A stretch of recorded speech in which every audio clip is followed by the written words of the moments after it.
Na 40 jaar van kerk toe gaan, was ek so verlore soos kan kom. Ek het nie antwoorde gehad nie.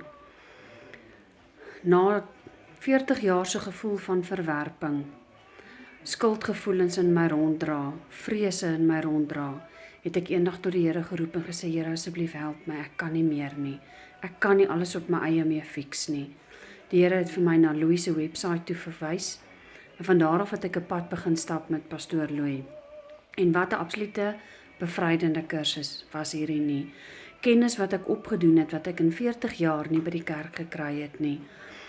Kennis wat my in staat stel om die verwerping te kon verwerk, die angs, die vrees, die skuldgevoelens. Ek sal hierdie kursus vir almal aanbeveel.